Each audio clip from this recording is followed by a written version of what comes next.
જય ગિરનારી મિત્રો. તો આજે આપણે ગિરનાર પરિક્રમા 2025 આવી રહી છે, એના વિશે આજે આપણે વાત કરવાના છીએ.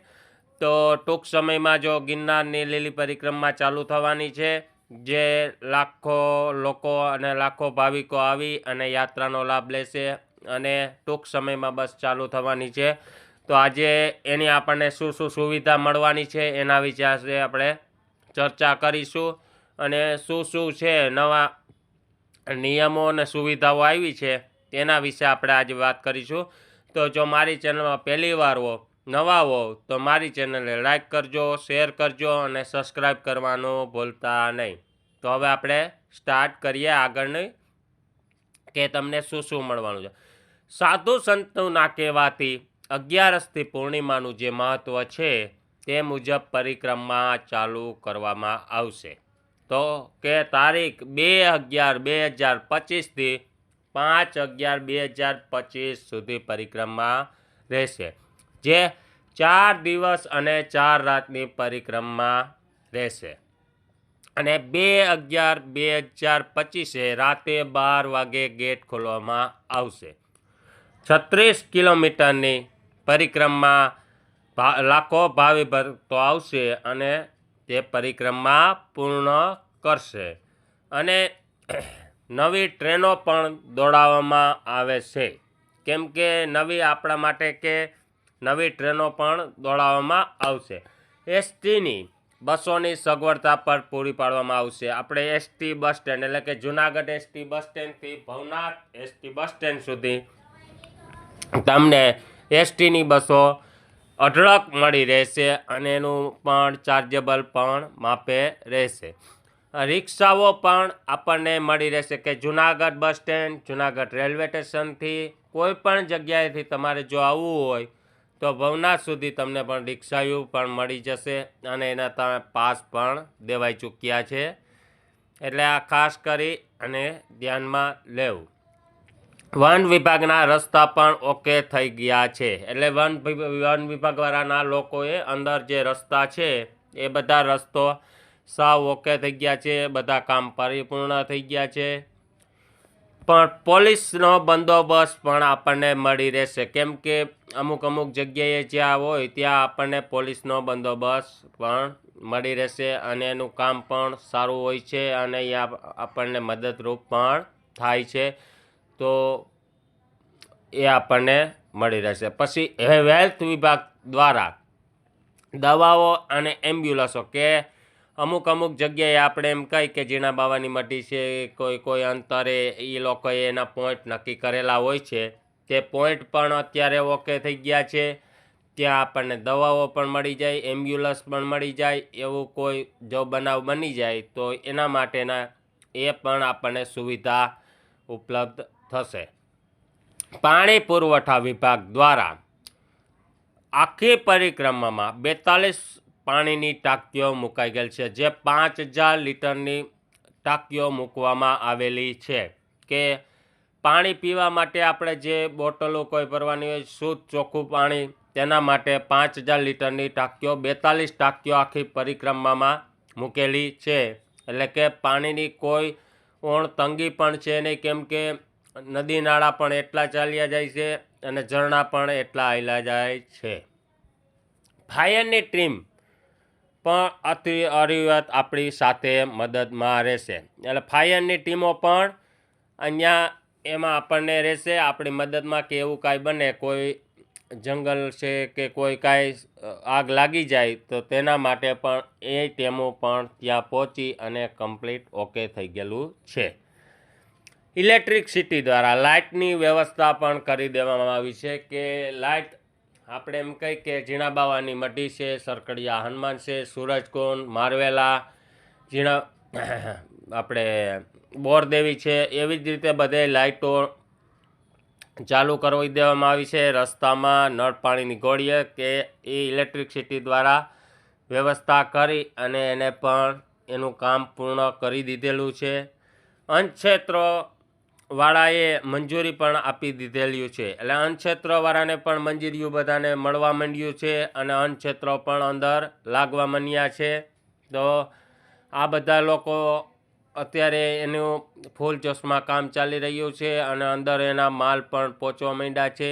એ લોકો ત્યાં પણ એનું કામ ચાલુ કરી દીધું છે. અને ખાસ કરીને પ્લાસ્ટિક મુક્ત પરિક્રમા જબલા અને બોટલો લઈ આવવાની ખાસ મનાઈ છે, કેમ કે પ્લાસ્ટિક મુક્ત પરિક્રમા યોજાશે, કેમ કે પોર પણ યોજાણી હતી અને આગલા વર્ષે યોજાણી હતી અને આજખેલે પણ થવાની છે. તો પાન, માવા, સિગારેટ, બીડી આ બધી વસ્તુની મનાઈ કરવામાં આવેલી છે, કેમ કે આપણે જંગલ બચાવવા માટે આ બધી વસ્તુનું ખાસ કરી અને ધ્યાનમાં લેવાનું છે. એટલે કે જંગલ જો આગ ન લાગે જંગલમાં, એના માટે આ ખાસ કરી અને આપણે એના માટે ધ્યાન રાખવાનું છે. અને પ્લાસ્ટિક જો અંદર નહીં હોય તો પર્યાવરણ પણ શુદ્ધ રહેશે, એટલા માટે આ ખાસ કરી અને ધ્યાનમાં રાખવાનું છે. નદી નાળામાં સાબુ કે શેમ્પૂ વાપરવા નહીં, આ ખાસ કરીને બધાય ધ્યાન રાખવાનું છે. જો આમાં કોઈ પકડાશે માવામાં કે નદી નાળામાં શેમ્પૂ કે સાબુ વાપરતા, તો એને પણ દંડ થઈ શકે છે, દંડ ભરવો પડી શકે છે. જંગલને બચાવીને રાખવું, એટલે કે જંગલમાં જો કોઈએ લીલા લાકડા કે લીલા પાન કોઈએ કાપવા નહીં.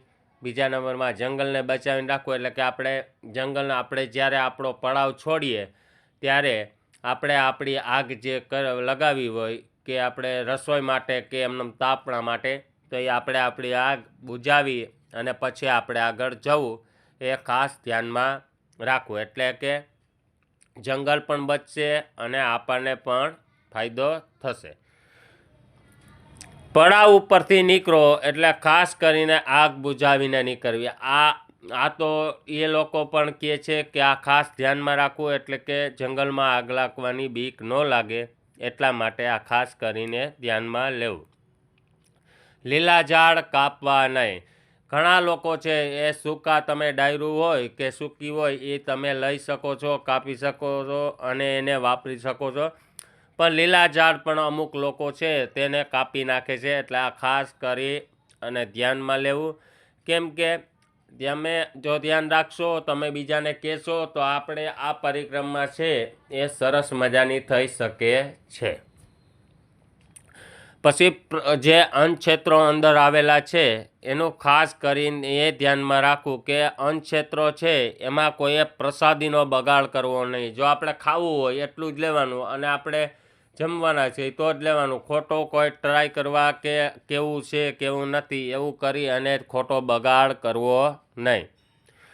પરિક્રમાનો રસ્તો ચાલુ કેડીમાં જ ચાલવું, કેમ કે અમુક લોકો આપણે જે પરિક્રમામાં જાય છે ત્યાં જે લોકોએ આપણને કેળા નક્કી કરેલા છે કે આ કેળેથી તમારે બોરદેવી આવે, આ કેળેથી મારવેલા આવે, એવી જ રીતે આપણે કેળેથી ન ચાલવું અને કેળિયું એથી જવું નહીં, કેમ કે અમુક એવા બનાવ બની જાય છે, એટલા માટેથી કેળે ચાલવું. આ ખાસ કરી અને બધાએ ધ્યાનમાં લેવું.